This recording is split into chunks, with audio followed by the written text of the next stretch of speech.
En 2016, Shawnee Miller-Ibo débute la finale olympique des 400 mètres avec un avantage certain. Mais à 50 mètres de l'arrivée, elle s'écroula. Et là, sur la piste de Rio, on assiste à ce qu'est la véritable puissance humaine. Elle n'a pas laissé son corps dicter son échec, mais elle s'est jetée sur la ligne d'arrivée, non pas en courant, mais en rampant. Ainsi, quel est le spectacle le plus puissant? Celui du génie qui atteint ses objectifs sans effort ou celui de l'homme ordinaire qui atteint l'extraordinaire à force de volonté? Ainsi, l'histoire du sport n'est pas l'histoire des médailles, c'est celle de l'humanité face à l'échec.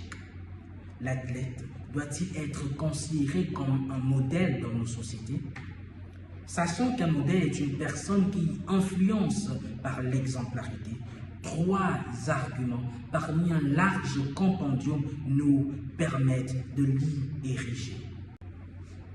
Premièrement, l'athlète est le modèle vivant de la méritocratie par l'effort et l'investissement à long terme. En effet, la théorie des 10 000 heures popularisée par l'ouvrage Outlier de Malcolm Gladwell souligne qu'une performance exceptionnelle est possible grâce à un investissement d'une décennie. Ainsi, le marathonnier Eliud Kipchoge n'est pas seulement le plus rapide, il est aussi célèbre pour son ascétisme et sa discipline, incarnant ainsi le succès comme étant une valeur lente et douloureuse que l'on acquiert par la force du mental. Il met ainsi le travail et la patience au centre de la réussite. Deuxièmement, l'athlète est le meilleur pédagogue de l'endurance psychologique et de la gestion de l'échec.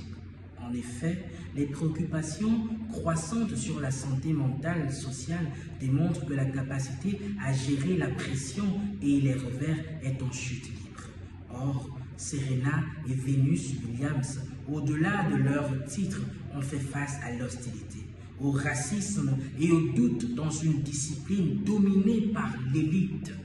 Leur carrière est donc un symbole de résilience, non seulement physique, mais sociale et psychologique face aux préjugés.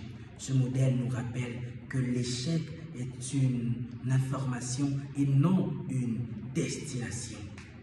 Enfin, en raison de leur résonance mondiale, les athlètes sont les meilleurs ambassadeurs de la justice sociale.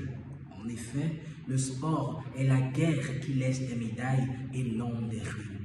C'est pour cela qu'en 1995, Nelson Mandela a utilisé le rugby, un sport autrefois symbole d'apartheid, pour unifier l'Afrique du Sud.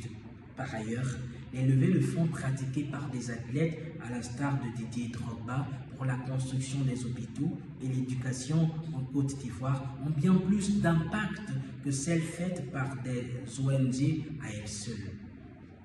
Mesdames et messieurs, certains chercheront des modèles parmi les saints de la société, mais c'est une fausse alternative.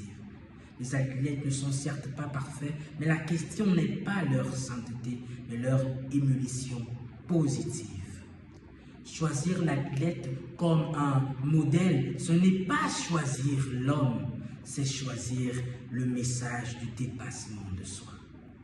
Merci.